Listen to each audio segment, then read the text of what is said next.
मैं चंद्रमुखी तू सूरजमुखी, मैं चंद्रमुखी तू सूरजमुखी, मैं तेरे से दुखी तू मेरे से दुखी, चढ़ जा छत पर मार छलांग, फिर तू भी सुखी और मैं भी सुखी।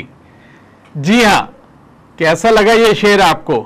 कोई कुछ भी कहे, लेकिन इस शेर में शादीशुदा जिंदगी का एक बहुत बड़ा फलसफा छिपा हुआ है। आज हम जिंदगी के एक सबसे जरूरी पहलू की बात करेंगे। जी हां, मेरा मतलब है शादी विवाह के बारे में कुछ बातें। कोई कहता है कि शादी वो लड्डू है जो खाए वो भी पछताए, जो ना खाए वो भी पछताए। सब कुछ जानते हुए भी आज तक कोई इस बंधन से बच नहीं सका। हर कोई इसके चक्कर में कभी ना कभी फंस ही जाता है।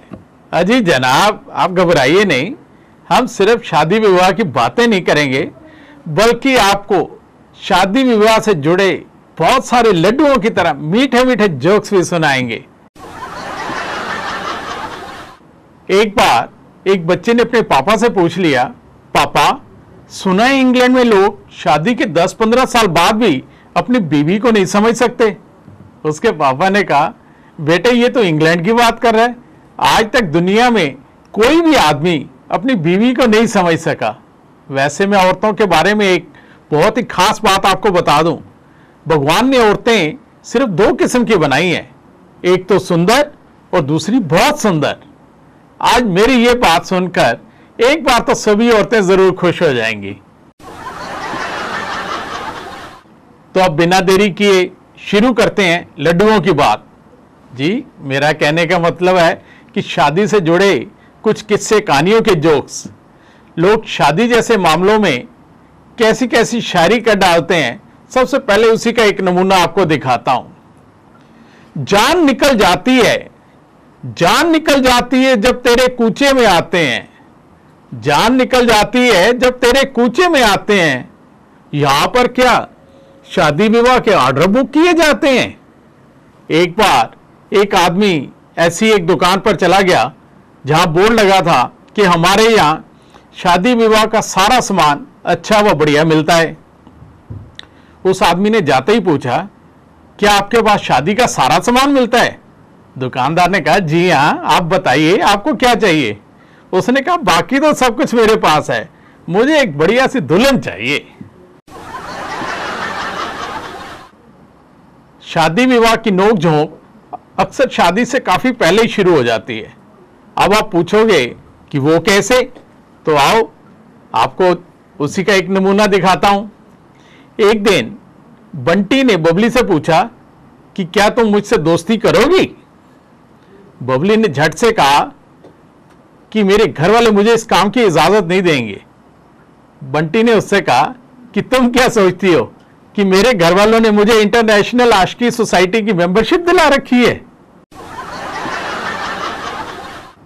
आजकल आपने अक्सर देखा होगा कि किसी भी दफ्तर में फोन मिलाओ तो अब पहले की तरह रिसेप्शनिस्ट की जगह कंप्यूटर से आवाज आती है कि कौन सा काम, किस प्रकार की जानकारी लेने के लिए कौन सा नंबर दबाएं। एक दिन वीरू ने एक मैरिज ब्यूरो में शादी की कुछ जानकारी लेने के लिए फोन मिलाया। उधर से आवाज आई, कृपया रिश्ते की बातचीत के लिए 1 दबाएं, सगाई की जानकारी के लिए 2 दबाएं, शादी विवाह के लिए 3 दबाएं। वीरू को मजाक सूझा और उसने कह दिया, यदि दूसरी शादी करनी हो तो फिर क्या दबाएं? दूसरी तरफ से झट से कंप्यूटर से आवाज आई, दूसरी शादी के लिए आप घर जाकर पहली बीवी का गला दबाएं।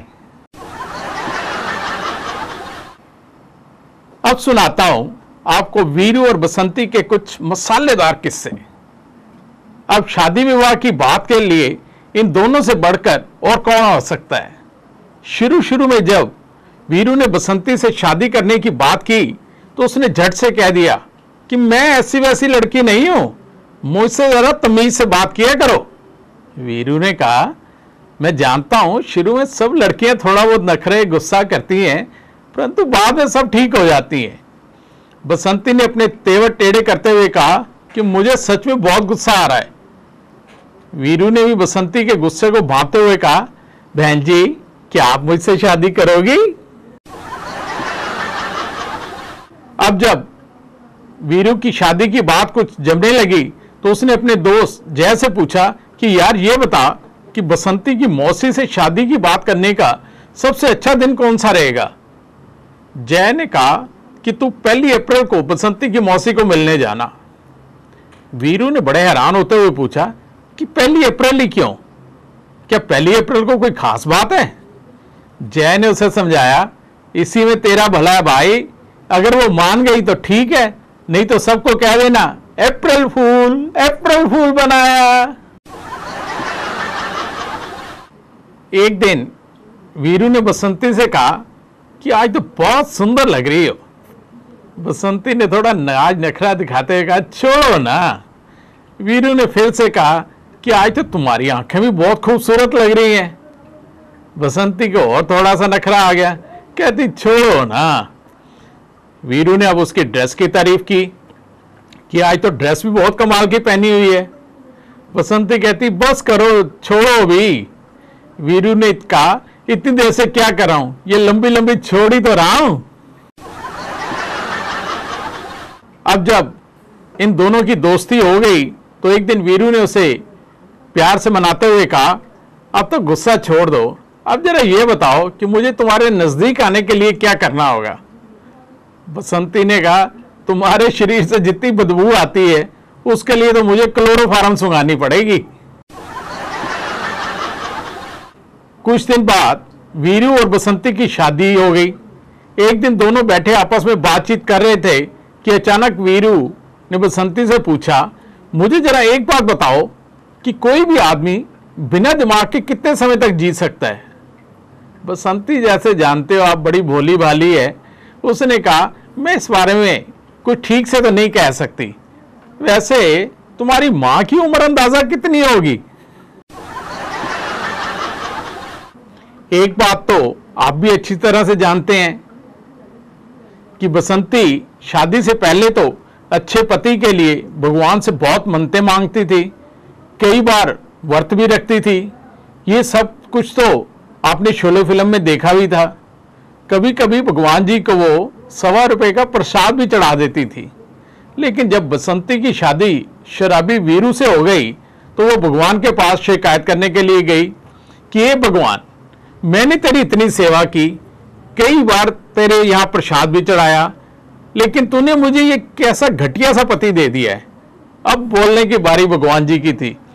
उन्होंने कहा, बसंती, जितने पैसों का तूने प्रसाद चढ़ाया था उतने पैसों में इससे अच्छा पति नहीं मिल सकता था।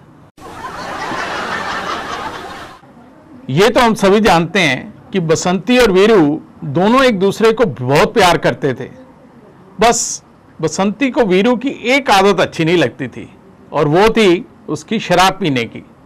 बसंती को ही क्यों, किसी भी औरत को शराब अच्छी नहीं लगती। क्या कभी आपने इसका कारण जानना चाहा है? ये एक बहुत गहरे राज की बात है। मैं सिर्फ आपको अपना समझकर बता रहा हूं, आप प्लीज ये किसी और को मत बताना। औरतें शराब से नफरत सिर्फ इसलिए करती हैं कि डरपोक से डरपोक इंसान भी, चूहे जैसा दिखने वाला कमजोर पति भी दारू के 2 पैक चढ़ाने के बाद शेर बन जाता है और फिर वो अपनी पत्नी से नहीं डरता। अब बात शराब की चल रही है तो जरा देखें कि बसंती के इस बारे में क्या विचार हैं। एक दिन बसंती ने वीरू से कहा, जिस दिन तुम दारू नहीं पीते उस दिन कितनी अच्छी और कितनी प्यारी प्यारी बातें करते हो, घर के सारे काम भी तुम बहुत अच्छे से कर लेते हो, तुम दारू छोड़ क्यों नहीं देते।